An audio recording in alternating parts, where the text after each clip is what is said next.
Hi everyone, welcome. We're down here in my wormery, and as you can imagine, the reason my VermiBag Mini is pulled out from its stowing space and placed over here by the table is because it's due for a feeding.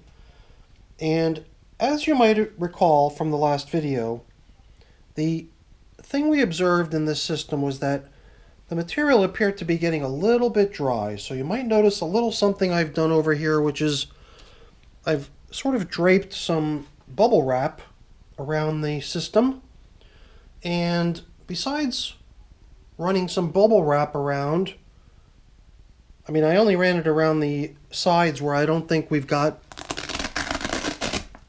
the protection of the already present plastic. So that plastic window panel, I think, is also incapable of allowing any sort of moisture to pass through it.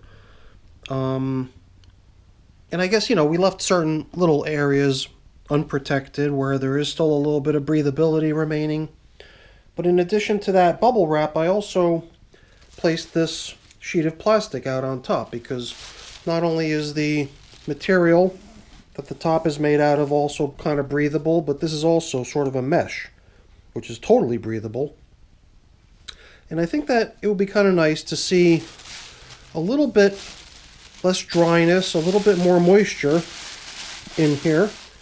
So I'm curious to see how things are. I just did this earlier today. I put the bubble wrap and the plastic top on just to try it all on for size. So we're not going to see the effects of it. What we might actually end up seeing is the reason for them being put there in the first place, which is what I observed last time as being a little bit overly dry for my liking. So I'm going to put on a glove. I've got some food to give them.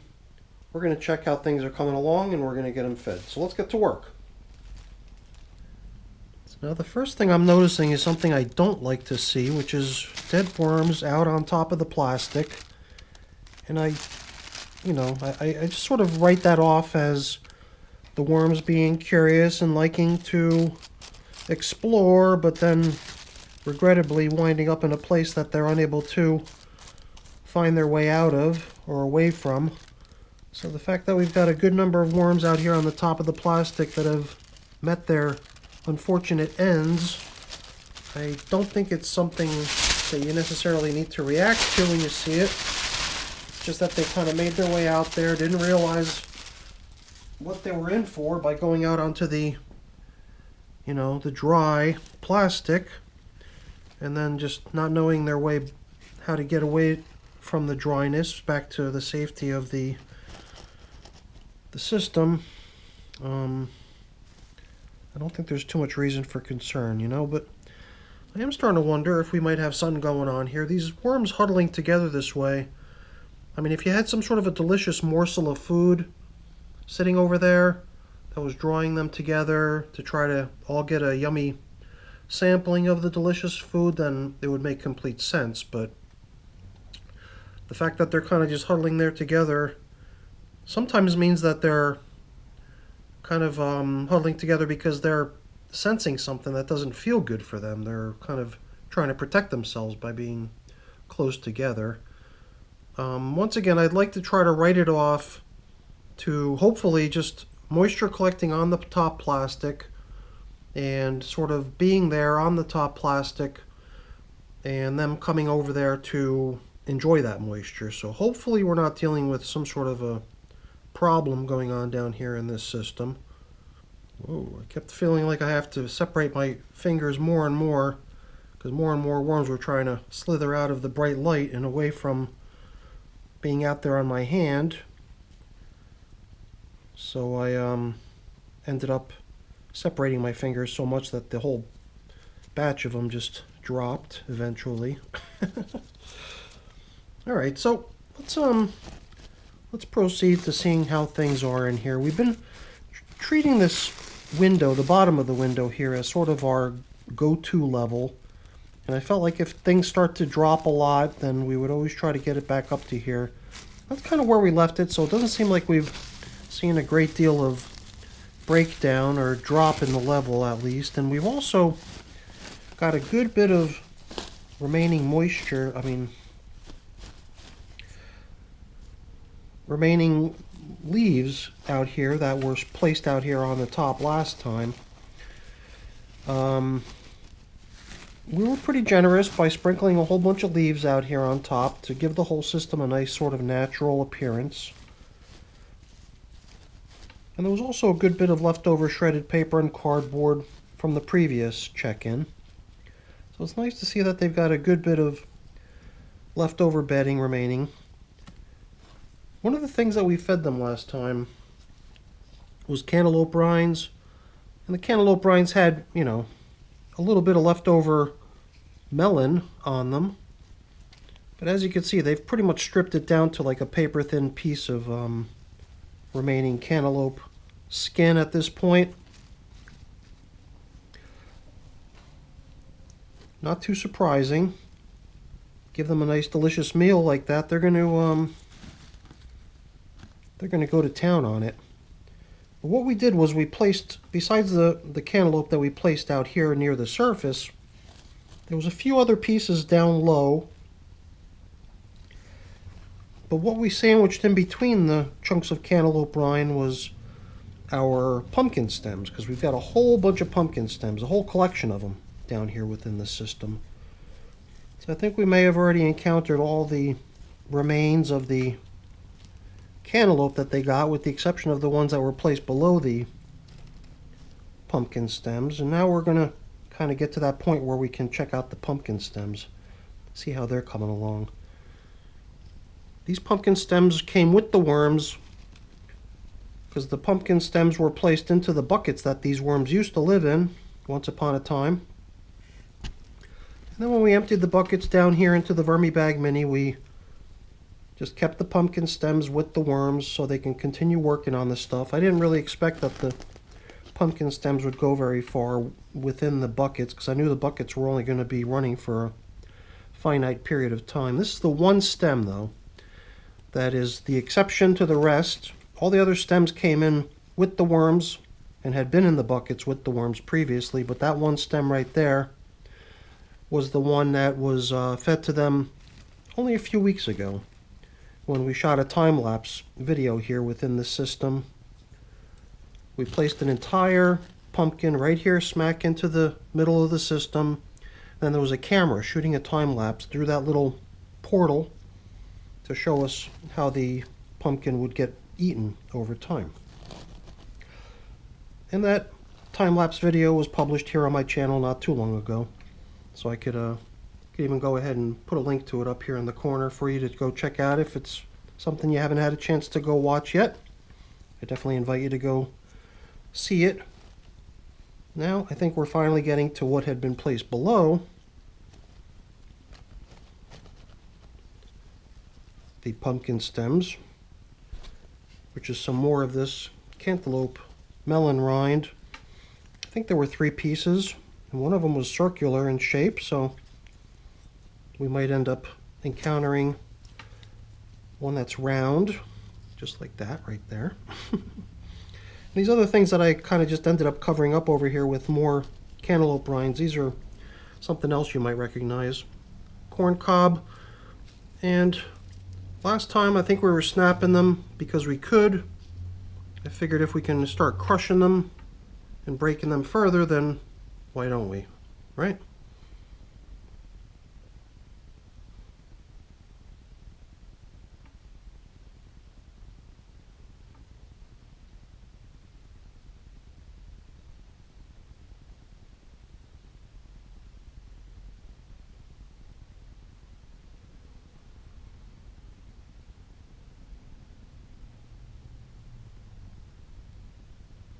Most of these guys were pretty quick to get out of view, but these 2 that were nestled down within the crevice of the corn cob seemed to feel pretty safe in there, so they didn't go fleeing or taking cover from the bright lights like the others did, but now I've kind of disrupted their peace.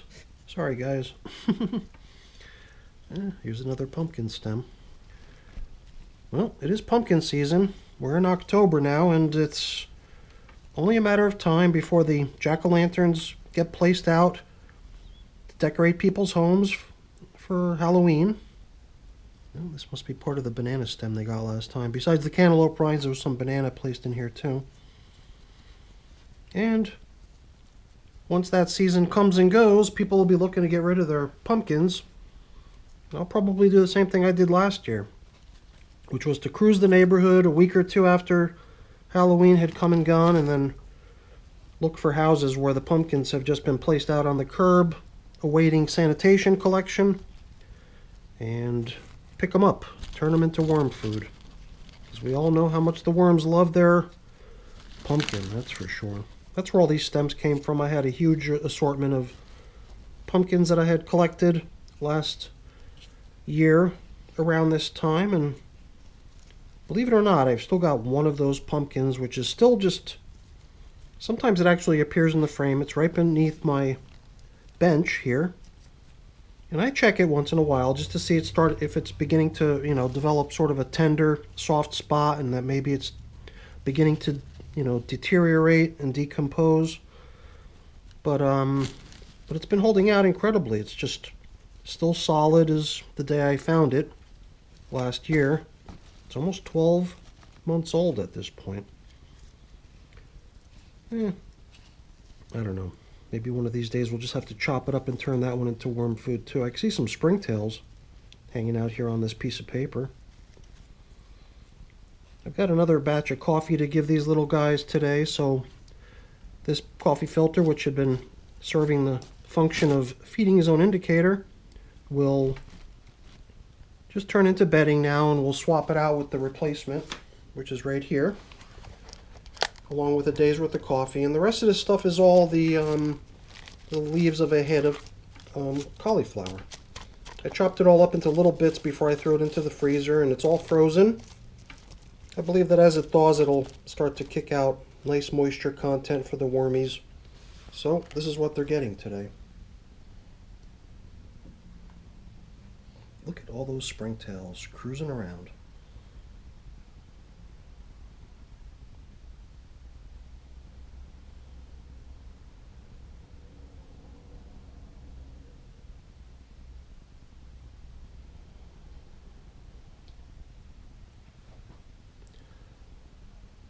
I glanced over my shoulder where I had placed the plastic that was covering things up over here, and I saw a few worms over there, which kind of felt bad for. I figured I'd return them here. I know there's other ones over there, so I think we'll have to get things wrapped up here so we can get that plastic back in here and cover things up. So I do feel like one other thing we can add as part of today's check-in is a little bit of supplementary moisture, just to account for what has been sort of making its way out through the sides of the container and getting lost to evaporation. I've got my squirt bottle here, so I thought that we could sort of dampen all of these leaves out here that had just been sitting out on the surface. And even though they were covered with plastic, they're much drier than I expected them to be. And I'll be curious to see how things are in here after we come back after another little interval between feedings. And the interval might not be as long as it has been today. It was 11 days since we last checked in on these little guys, and we might come back in here a little bit sooner than that, just so we can see how our moisture retention efforts are working out. Hopefully we're going to find ourselves with a system that's got a little bit more moisture than what we found here today. Besides all this stuff that we're giving them today, all this juicy leaves of cauliflower. I mean, it's got some pretty good weight to it. It even has a little bit of moisture content, but I don't think it's a huge feeding, so I think we'll be able to come back in here perhaps a little sooner than the 11 days we waited on this go around between feedings to check in on them. So let's before we put the coffee in, I've got this old piece of paper towel we can place in here as part of the feeding too. And on top of that, why don't we dress it up a little bit, get the worms to come out here to feast on some of this shredded corn cob. This is not only shredded corn cob, but I had some corn cobs that even had the corn kernels on them still. So I've got this collection of stuff that I've been trying to feed to my worms. I've got a whole bunch of it Well, I had a whole bunch of it. What you saw there was what remains of it, but I'm going to be making even more because I've got a whole bunch of corn cobs that I set aside not too long ago to give them the same treatment, to shred them up the same way. I keep that stuff in my freezer too, just to play it safe, because it has a little bit of moisture content to it. It's not completely dry. I wouldn't want to see the stuff getting moldy, so I've been maintaining that stuff by keeping it in the freezer. And this stuff that I put in here is something it looks similar, right? But it's a little bit finer. It's a little bit more dusty. I like to put my worm chow in with the coffee to make it even that much more appealing. So I think between the corn, the little flakes of corn cob and corn kernels that we just sprinkled on top of the paper towel, in addition to the coffee and worm chow, something tells me that that piece of paper towel is going to be history soon. So before we come in here with my spray bottle, it's right here on the ready. I thought we would spread out this bedding material and then give it a good soaking across the top, just to get the moisture in here replenished a little bit, to make up for what has made its way out of the system over time, just to make sure we've got ourselves a nice comfortable space for these worms to live in. So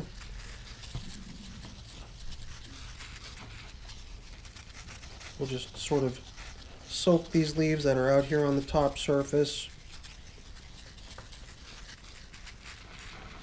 and then we'll be done, and we can cover up and put the system back where it was. And I'll be curious to see how things worked with this bubble wrap going around, as well as the plastic covering the lid and the vent top. So I don't know. Since the system is now 83 days of age, we're 17 days away from it reaching 100 days of age. We're definitely not going to wait 17 days to wait for its 100th day in service. We'll definitely come back in here once between now and then.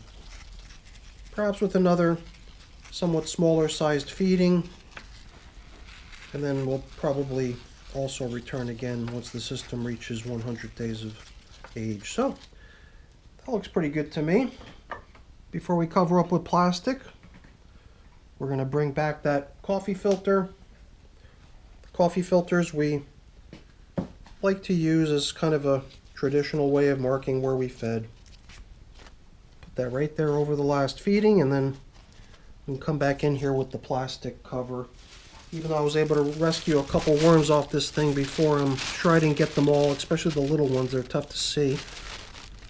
Yeah, I think I see a little one right there. So we'll get these little guys right back to where they belong, so they don't have to suffer out here in the bright lights and the dry air any longer. They can make their way down in there and start nibbling on the delicious meal that we just gave them. All right, everyone, that's it for our check-in with the VermiBag Mini. Hopefully you enjoyed it. If you did, as always, please don't forget to leave me a quick thumbs up before you go. That's always really appreciated. And if you haven't done so already, please also consider subscribing to the channel. That's very much appreciated as well. All right, everyone, thanks for watching. Have a great day. Bye now.